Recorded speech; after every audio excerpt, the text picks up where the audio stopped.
డబ్బు సంపాదించడం నేర్చుకోవాలా? ఇండియాలోని అతిపెద్ద offline summit wealth expo April 4th and 5th హైదరాబాద్లోని శిల్పకళా వేదికలో 100+ సెషన్స్, టాప్ ట్రేడర్స్ ఇన్సైట్స్ మీకోసం. Seats limited. ఇప్పుడే రిజిస్టర్ అవ్వండి. బయోలో లింక్ క్లిక్ చేయండి లేదా కాల్ చేయండి.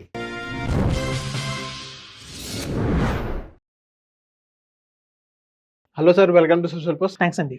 సార్, నిన్న మార్కెట్ అనేది హ్యూజ్ క్రాష్ మనం చూసాం, బాగా పడిపోయింది. 1800 పాయింట్స్ దాకా దగ్గర పడిపోయింది. సో ఇప్పుడు నాకున్న డౌట్ ఏంటంటే సార్, చాలా మంది ఇన్వెస్ట్ చేసేటుంటారు. సో మీ క్లయింట్స్ కూడా చాలా మంది చేస్తుంటారు. మీకు ఏమైనా కాల్స్ వచ్చినాయా సార్? ఏదంటే ఇప్పుడు ఈ సిచ్యువేషన్స్లో మార్కెట్ పడిపోయినాయి, క్లయింట్స్ అనే కాదు, కామన్ పీపుల్స్ ఎవరైతే ఇన్వెస్ట్ చేయడానికి రెడీగా ఉంటారో, మార్కెట్ పడిపోయిందంటే ప్యానిక్ అవుతారు. అలాంటి సిచ్యువేషన్స్లో మీకు ఏమైనా కాల్స్ వచ్చినాయా? వస్తుంది, అది కామనే మాకు. ఎందుకంటే 20s నుంచి ఈ ఫీల్డ్లో ఉన్నాము.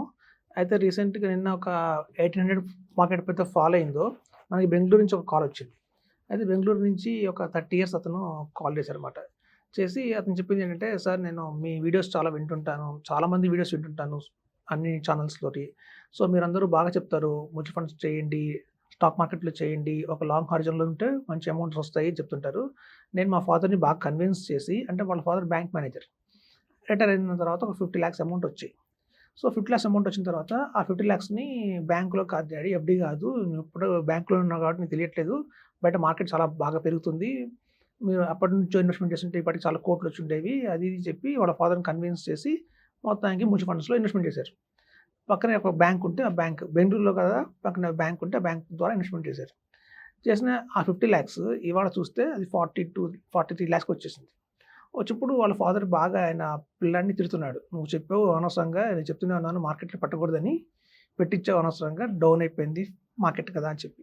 అదే నాకు కాల్ చేశారు, సార్ మీరు చెప్పినప్పుడు మేము విన్నాము, పెట్టాము, మార్కెట్ పడిపోయింది అని. సో ఇప్పుడు నేను ఒక ఎగ్జాంపుల్ చెప్తానండి మీకు. ఇప్పుడు చూడండి, మీ ఫాదర్ బ్యాంక్లో ఎంప్లాయ్ కాబట్టి ఒక బ్యాంక్ రిలేటెడ్ ఎగ్జాంపుల్ చెప్తాను అని చెప్పాను. ఇప్పుడు చూడండి, మనం సాధారణంగా మీ ఫాదర్ ఒక క్యాషియర్గా చేసేవాళ్ళు బ్యాంకులో. ఇప్పుడు చూడండి, మనం మార్నింగ్ లేవగానే బ్యాంక్కి వెళ్ళే ముందు ఏం చేస్తామంటే, ఇంట్లో బ్రేక్ఫాస్ట్ చేసిన తర్వాత వాళ్ళ వైఫ్ ఒక బాక్స్ కట్టిస్తుంది, టప్పర్వేర్ 2 బాక్సెస్లో ఒక కర్రీ, సాంబారు, దాలు అన్ని లంచ్ కోసం ప్రిపేర్ చేసి ఇస్తారు. సో ఆయన క్యాష్ కౌంటర్ కాపులో అది పక్కన పెట్టుకుంటారు ఆ బాక్స్ని. మీరు ఇమాజిన్ చేయండి, బ్యాంకులో క్యాషియర్ పని ఏంటంటే, చాలామంది లైన్లో ఉంటారు, డిపాజిట్స్ చేస్తుంటారు, విత్డ్రాల్ చేస్తుంటారు. అలా డిపాజిట్స్ చేసుకుంటూ విత్డ్రాల్ చేసుకుంటూ ఆ పైనలో ఒక గంట టైం తీసుకొని, లేకపోతే 1 నిమిషం టైం తీసుకొని కౌంటర్ క్లోజ్ చేసి బాక్స్ ఓపెన్ చేసి కర్రీ ఎలా ఉంది, పప్పు ఎలా ఉంది, సాంబార్ ఎలా ఉందో చూసుకోరు కదా. ప్రతి 1 hour చెక్ చేస్తారా? చేయరు. ప్రిపరేషన్ ఎప్పుడు జరిగింది? మార్నింగ్ 8 o'clock జరిగింది ఇంట్లో. మార్నింగ్ 8 o'clockకి లంచ్ బాక్స్ రెడీ అయితే మనం దాన్ని ఎప్పుడు ఓపెన్ చేస్తాం? 1 o'clock ఓపెన్ చేస్తాం. అంటే మీరు కౌంట్ చేయండి, 8 o'clock నుంచి 1 o'clock దాకా మీకు కరెక్ట్గా 5 hours వస్తుంది గ్యాప్. సో ఆ 5 hours మనం దాన్ని చూడం. ఎంతసేపు మన వర్క్లో బిజీగా ఉంటాం, లంచ్ టైంలో ఓపెన్ చేస్తాం. అట్లాగే స్టాక్ మార్కెట్లో కూడా పెట్టిన వెంటనే ఏమైంది అని చెక్ చేయకూడదు.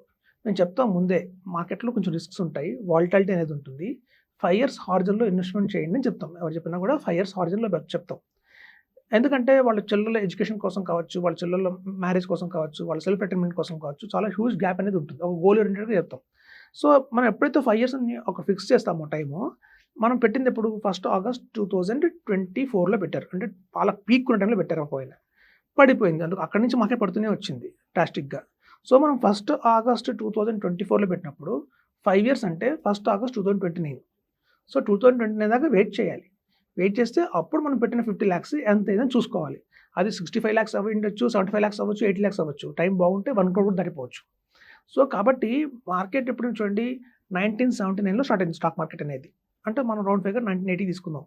ఇవాళకి వచ్చి 46 years అయింది స్టాక్ మార్కెట్. అంటే ఈ 45 ఏళ్ల చరిత్ర ఉంది స్టాక్ మార్కెట్కి. మీరు ఈ 45 yearsలో ర్యాండమ్గా ఎప్పుడైనా ఒక 5 years తీసుకోండి, మధ్యలో 2013 నుంచి 2015 కావచ్చు, 2020 నుంచి 2025 కావచ్చు, 2021 నుంచి 2026 కావచ్చు, ఏదైనా 5 years తీసుకుంటే ఎవరికి కూడా లాస్ అనేది లేదు, పాజిటివ్లోనే ఉన్నారు. ఇంకా ఓవర్ అండ్ అబౌవ్ పీపీఎఫ్ కంటే, మ్యూచువల్ ఫండ్స్ కంటే, లేకపోతే బ్యాంక్ ఎఫ్డీ కంటే, పోస్ట్ ఆఫీస్ కంటే కూడా ఎక్కువ రిటర్న్ ఇచ్చింది స్టాక్ మార్కెట్. సో కాబట్టి అలాగే హౌస్ వైఫ్స్ ఉంటారు మా దగ్గర. రీసెంట్గా కూడా ఒక హౌస్ వైఫ్ ఇన్వెస్ట్మెంట్ చేశారు, 5 lakhs ఇన్వెస్ట్మెంట్ చేశారు. సో 5 lakhs ఇన్వెస్ట్మెంట్ చేయగానే ఇవాళ 5 lakhs ఏమైంది అంటే 4,26,000 ఆ లెవెల్కి వచ్చి ఆగిపోయింది, 75,000 తగ్గిపోయింది.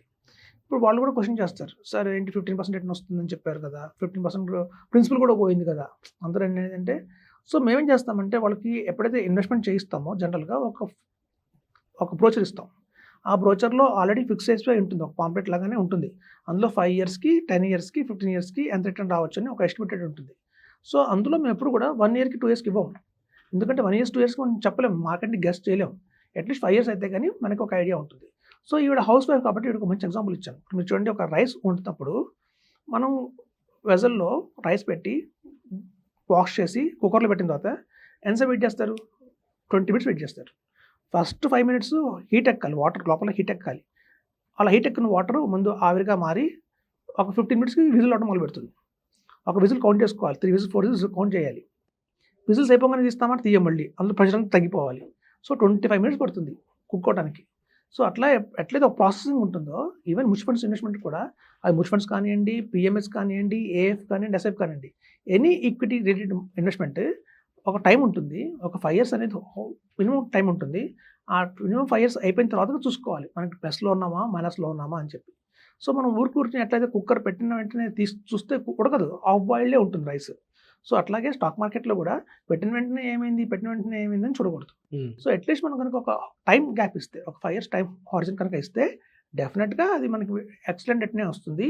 కంపేర్ టు ఎఫ్డి కన్నా, గోల్డ్ కన్నా, ల్యాండ్ కంటే కూడా బెటర్ రిటర్న్స్ వచ్చే అవకాశం చాలా ఉంది. సో అది మనకి ప్రూవ్ అయింది. హిస్టరీ ఏంటంటే లాంగ్ 15 ఇయర్స్ 20 ఇయర్స్ తీసుకుంటే గ్యాప్లో మనకి అవి ఎక్సలెంట్ రిటర్న్స్ మనకి ఇచ్చి ఉన్నాయి. సో ఇక్కడ చూడండి, ఫండ్ పర్ఫార్మెన్స్ వల్ల అంటే ఒక ఫండ్ 18% రిటర్న్ ఇవ్వచ్చు, ఒక ఫండ్ 7% రిటర్న్ ఇవ్వచ్చు. సో ఆ వేరియేషన్ అయితే కంపల్సరీగా ఉంటుంది ఫండ్ టు ఫండ్, ఎందుకంటే దాని స్ట్రాటజీ వేరు, దీని స్ట్రాటజీ వేరు. సో అట్లాగే ఒక్క డిస్ట్రిబ్యూటర్ ద్వారా మీరు ఇన్వెస్ట్మెంట్ చేసినప్పుడు వాళ్ళు తీసుకునే స్ట్రాటజీని బట్టి రిటర్న్స్ మారిపోతాయి. కానీ బట్ అట్ ద హోల్ ఏంటంటే 5 ఇయర్స్ కనుక వెయిట్ చేస్తే, అది ఎట్లాంటి స్ట్రాటజీ అయినా సరే 5 ఇయర్స్ కనుక వెయిట్ చేస్తే పాజిటివ్లోనే ఉంటుంది తప్ప నెగిటివ్లో ఉండడం చూడలేదు. అంటే ఈ వార్ సిచ్యువేషన్ అనేది వేరు కదా సార్. ఇప్పుడు ఈ వార్ వచ్చిన తర్వాత 1800 పాయింట్స్ అనేది హ్యూజ్ పడిపోయింది. సో మొత్తం నెక్స్ట్ ఒక 50 డేస్ వరకు ఎలా ఉంటుందో ఎవరికి తెలియదు. సో అలాంటి సిచ్యువేషన్స్లో మన ఎమోషన్స్గా ఎంతవరకు స్ట్రాంగ్ ఉన్నాయి, ఎందుకంటే ఇది మనీ మ్యాటర్స్ కదా సార్. సో డబ్బుతో కూడుకున్న పని ఇది. సో ఇప్పుడు ఎలా ప్లాన్ చేయాలి? ఇప్పుడు మార్కెట్ ఇంతలా పడిపోయింది, నెక్స్ట్ ప్రాసెస్ ఎలా ఉండాలి మనకి? లేదండి, సింపుల్గా మేము హోల్డ్ స్ట్రాటజీ ఫాలో అవ్వమని చెప్తాము. ఇప్పుడు జరిగిన వార్ ఏంటంటే, వార్ అమెరికాకి ఇరాన్కి జరిగింది. సో క్రూడ్ ఆయిల్ కొంచెం రాకపోవడం వల్ల మనకి కొంచెం దాని ఇంపాక్ట్ పడి మనకి కొంచెం మార్కెట్ సెంటిమెంట్గా తగ్గింది. గతంలో చూస్తే మీరు కార్గిల్ వారే జరిగింది, ఇండియా పాకిస్తాన్ డైరెక్ట్ వార్ అది. సో అట్లాంటి వార్లో కూడా మార్కెట్ కొంచెం పడ్డాయి, తర్వాత మళ్ళీ సర్దుమడిగింది, మళ్ళీ పైకి వెళ్ళింది. సో ఇట్లాంటి ఈ వార్స్ అనేవి కొత్తవి కాదండి. ఈవెన్ ఇండియానే డైరెక్ట్గా వార్ చేసింది చాలాసార్లు. సో మీరు చూస్తే ఈ 1979 నుంచి 2026 దాకా ఈ తీసుకుంటే, లాస్ట్ 46 ఇయర్స్ తీసుకుంటే ఎన్నో రీజన్స్ వల్ల మార్కెట్ పడింది. కోవిడ్ వల్ల మార్కెట్ పడిపోయింది, ఒకసారి గవర్నమెంట్లు మారినప్పుడు పడిపోయింది స్టాక్ మార్కెట్. అలాగే ప్రైమ్ అని ఒక ఇష్యూ వచ్చింది ఫారెన్లో, అమెరికాలో. ఆ టైంలో మార్కెట్ బాగా పడిపోయింది. సో టెక్ బబుల్ అన్నారు, టెక్ బబుల్ కూడా పడిపోయింది. వరల్డ్ ట్రేడ్ సెంటర్ పడిపోవడం అంటే చాలా పెద్దది, ఎందుకంటే ఇండియా ఎక్స్పోర్ట్స్ చేసేది ఎక్కువ, అంటే ఐటీఐ ఎక్స్పోర్ట్ చేసేది. సో మేజర్ మనకి అది చాలా కీ. సో అట్లాంటి వరల్డ్ ట్రేడ్ సెంటర్ పడిపోయినా, డైరెక్ట్గా అమెరికాలో మనకి అటాక్ అయినా సరే పడింది మార్కెట్. సో గ్లోబల్ ఇష్యూస్ అనేవి ఒకటి ఇవాళ కొత్తగా వచ్చింది కదండి. ఈ గ్లోబల్ ఇష్యూస్ అనేవి ఎప్పటి నుంచో ఉన్నాయి. అందరూ భయం ఏంటంటే ఒకవేళ థర్డ్ వరల్డ్ వార్ రీజన్ అవుతుందేమో అని. సో థర్డ్ వరల్డ్ వార్ చేయడానికి సుముఖంగా ఎవరు ఉండరు. ఇప్పుడు చూడండి, మనకి ఈవెన్ ఈస్ట్ కంట్రీస్ ఏవైతే ఉన్నాయో, గల్ఫ్ కంట్రీస్ ఏవైతే ఉన్నాయో అవి చాలా ప్యానిక్లో ఉన్నాయి. ఇప్పుడు వాళ్ళకి అమౌంట్ వస్తే కానీ మళ్ళీ వాళ్ళు రీబిల్డ్ చేసుకోలేరు. ఏవైతే బిల్డింగ్స్ కొలాప్స్ అయిపోయినాయి, చాలా ఎయిర్పోర్ట్స్ డ్యామేజ్ అయినాయి, వాళ్ళ ఎకానమీ రీబిల్డ్ చేయాలి అంటే వాళ్ళకున్నది ఒకటే మార్గం ఏంటంటే ఎక్స్పోర్ట్ చేయాలి. ఆయిల్ ఎక్స్పోర్ట్ చేస్తేనే వాళ్ళకి ఇన్కమ్ వస్తుంది, ఆ ఇన్కమ్తోనే చేయాలి. సో కాబట్టి ఎవరు వార్ కోరుకోరండి, ఎందుకంటే సుదీర్ఘంగా ఇది వార్లు ఏం జరగవు. సో మనకున్న సిచ్యువేషన్ ప్రకారం అయితే ఎప్పుడైనా ఒక గ్లోబల్లో ఉన్నప్పుడు ఏంటంటే ఒక కంట్రీ మీద ఇంకో కంట్రీ డిపెండ్ అవుతుంది. సో వాళ్ళకి మనీ కావాలంటే మన అవసరం ఉంది, ఎందుకంటే ఇండియాలో మొత్తం ప్రపంచంలోనే హైయెస్ట్ జీడిపి వాళ్ళ ఇండియాది ఉంది. 7%లో మనమే ఉన్నాం. వరల్డ్ థర్డ్ లార్జెస్ట్ ఎకానమీ ఉంది, స్ట్రాంగ్ ఎకానమీ ఉంది మన దగ్గర. సో ఎఫ్ఐఎస్ వాళ్ళు బయటకు వెళ్ళిపోవచ్చు టెంపరీగా, కానీ వాళ్ళకి ఇంకో ఆప్షన్ లేదు, అటు తిరిగి వాళ్ళు ఇండియాకి రావాల్సిందే. సో కాబట్టి మన దగ్గర ఒక స్ట్రాంగ్ ఎప్పుడైతే ఉంటుందో, ఒక ఎకానమీ ఎప్పుడైతే స్ట్రాంగ్గా ఉంటుందో, మనకి ఇట్లాంటి టెంపరీ వార్స్ కోసం, టెంపరీ సెంటిమెంట్ కోసం మనం భయపడక్కర్లేదు. ఈవెన్ గవర్నమెంట్ సైడ్ నుంచి ఎంత చేయాలో అంత చేస్తూనే ఉన్నారు. చూడొస్తే మనకి టాక్సేషన్ అనేది ఎత్తేసారు. ఈ ఏప్రిల్ నుంచి మనకి 12 lakhs దాకా ట్యాక్స్ కట్టక్కర్లేదు అంటున్నారు. ఇంకా జిఎస్టీ బాగా తగ్గించారు, ఎస్పెషల్లీ హెల్త్ ఇన్సూరెన్స్ మీద పూర్తిగా జీరో చేశారు.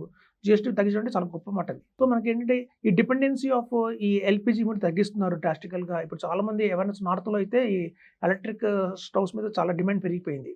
ఈవెన్ ఇన్వర్టర్స్లో కూడా స్టవ్స్ పెడుతున్నారు. ఇప్పుడు అంత కొత్త, ఇప్పుడు చూడండి కోవిడ్ వ్యాక్సినేషన్ ఎప్పుడు వచ్చిందంటే, ఆ కోవిడ్ వ్యాక్సిన్ కోవిడ్ తర్వాత వచ్చింది. సో ఇప్పుడు జనాలకు అర్థమైంది ఓకే మనం ఒకటి ఎల్పిజి మీద డిపెండ్ అవ్వకూడదు, ఇంకా అది ఆల్టర్నేట్ కనిపెట్టాలని చెప్పి ఇప్పుడు కొత్తగా మనకి స్టవ్స్ వస్తున్నాయి. ఎట్లా అంటే వితౌట్ ఎనీ ఎల్పిజి లేకుండా స్టవ్స్ వచ్చే దారుణం ఉంది. దానికోసంగా కొత్త కంపెనీలు వస్తాయి, స్మాల్ స్కేల్ ఇండస్ట్రీస్ కూడా బాగా డెవలప్ అవుతాయి. సో ఆ విధంగా కూడా మనం ముందుకెళ్తున్నాం.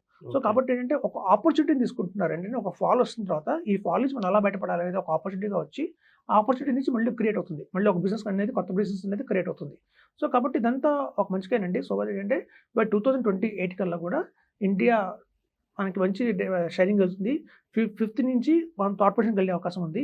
బికాస్ ఆఫ్ దిస్ వార్ అనుకోండి, అంతకుముందు నుంచి చెప్తూనే ఉన్నాం మన 5 ట్రిలియన్ ఎకానమీ అవ్వబోతుంది త్వరలో అని చెప్పి బై 2028 కల్లా. అది మేబీ ఒక 6 months డిలే అవ్వచ్చేమో ఈ బికాస్ ఆఫ్ వార్, బట్ అయ్యేదే. బట్ ఎప్పుడైతే ఎకానమీ థర్డ్ లార్జెస్ట్ ఎకానమీ అయిందంటే వరల్డ్లో, అది సుప్రీం పవర్ కింద చెప్పొచ్చు. Okay. So thank you sir, మా సోషల్ పోస్ట్ వచ్చినందుకు. థ్యాంక్స్ అండి.